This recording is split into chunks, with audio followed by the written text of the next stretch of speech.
So it's no secret that I'm a massive fan of the horror genre. Everything from Stephen King to John Carpenter's The Thing. If it's scary, I'm on it. And one of my favorite things to come out of the internet is the SCP Foundation.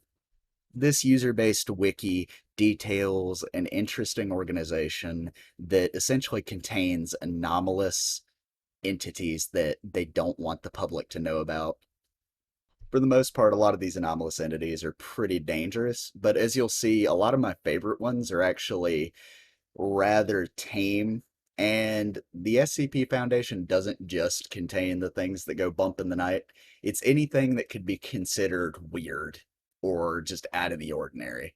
And so that's what grips me about this is that the organization is portrayed as not really having a soul, not they essentially don't really care if the entities they contain are benevolent or malevolent. If it could harm the status quo of the way the normal human views the earth, they're going to put it in a hole somewhere. And so that gets me to the focus of this video. This video is going to be about my top 5 favorite SCPs, and I tend to have a little bit differing opinion on what I view as interesting as opposed to the general public or the general audience of the SCP universe. So don't roast me in the comments too hard. So that brings me to my first pick, SCP 5000. And what this is it's what's called an exclusion harness. And its ability is to basically exclude you from everyone's perception of reality. And the reason this one's so interesting, even though it has a cool ability, the reason it's one of my top favorites is because it's essentially a tale within itself. You see, the exclusion harness itself is broken, and it was transported here through another universe where the SCP Foundation essentially went rogue and decided to exterminate humanity. And the reason that's interesting is because we see them in the overall canon and the overall tales as more of a protective force. They will kill normal humans if it behooves the rest of the population, but they don't go out of their way to harm normal humans. The reason this tale really grips me is because it shows how dangerous the SCP organization can be if they were to actually go and try to destroy the entire human race. They really could. Like in the tale, like there's nothing people can do to stop them. Like they steamroll the Serpent's Hand, the GOC. They even managed to outsmart the Church of the Broken God, which if you don't know is it's a big basically cult designed around knowledge and technology and worshiping a machine god named Meccan. All these organizations are really shown as being powerhouses in their own right. And overall, the SCP Foundation really doesn't go out of its way to battle them because of the general like collateral damage that would happen. But in this instance, they don't really care and they just smack them around. It's a really interesting SCP, but I don't want to spoil too much about it. And I'll leave the links for all these in the description. Anyway, that brings me to my number 4 pick, SCP 1983. It's a really interesting concept because it takes the classic horror setup. It's like this spooky abandoned house that kind of eats people and has monsters inside of it. But the twist is that once you get in, you can't get out. And essentially, they send in MTF units to try and neutralize the threat in there, which is like these amorphous blob monsters that like take your heart and make you one of them. Essentially, they're like shadow monsters. It's really cool concept, but what is gripping about it is you have a badass D class actually that ends up neutralizing it, and he destroys what's called their nest. Their nest is essentially just a pile of the hearts that they've collected, and they use that to make more of the blob monsters. And once this D class goes in and essentially does a suicide run, he destroys all the hearts that they've collected. And with all of their hearts being destroyed, it neutralizes the SCP itself. It actually also neutralizes the building, which had anomalous qualities. Like the building, like had a ton of other structures within it. It was kind of like a TARDIS. It was bigger on the inside. It was really, it's a really strange SCP and it's interesting. So I suggest you go read it. It's actually also the only neutralized SCP on the list. But anyway, that's besides the point. What we're going to now is my third pick, which is SCP 1762, or as it's more commonly known, We Were Dragons. It's probably the only SCP that's ever managed to make me cry. It's a really crushing tale about these paper dragons that live in this imaginary world, and they were created by these reality warping entities that it's hinted at that it was a family, but the foundation finds them and they contain them, and without this family's imagination they slowly like wither, and there are less and less of these paper dragons flying out of this container they're in, and they keep leaving letters begging them to believe in them and to feed them with their imagination. It's really crushing, and it kind of speaks to a certain loss of like childhood and imagination. And I think that that's the reason for so many people I've met and I know this SCP really hits home. And it's another one that I would definitely suggest needs to be read.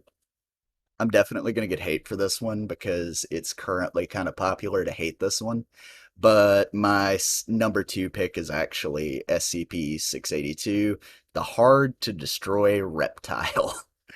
Everyone really hates this one at the moment because he's been so overused. He's been such a fixture of the community for so long.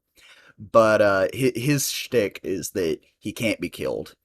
And he ties into my number one pick in an interesting way, but I'll get to that in a bit. But he's really prolific in the canon, and he's fought pretty much everybody. He's in pretty much every story because everybody thinks he's so interesting. But that's also led to why a lot of people don't really like him. And it's because he's everywhere. He can't be killed. If he shows up, you know what's going to happen. But I think there's something redeeming about his character as well. Like he's an evil, omnicidal, like monster, right? But there's some stories that really take that concept and try to expand upon it. Like there's one where he's the last living creature in the universe, and it examines like what it would be like to be in like that position. And it's really, really interesting. So I think that even though he has been overused, there's still a lot of room for his character to grow and his character to be used. And he's actually not that overpowered in the grander scheme of things. He's just on a localized level, he's hard to kill. But he's actually similar to a lot of comic characters in that his physical body is more of an avatar, and he's the son of the Scarlet King in most canons. It depends on what you want to believe, but um, that actually leads me into my number one pick, which is SCP-231, which is really, really fucked up. It shows you how terrible the Foundation can truly be if it means to save humanity. They have to torture someone, they totally will. And what SCP-231 is it's one of, I believe, the nine brides of the Scarlet King. And each time one of these brides gave birth, they would basically spawn a terrible, hard to control monster that the Foundation basically had to like get rid of, or it's going to kill humanity. And this is the last one. And the concept is that it will essentially be unstoppable.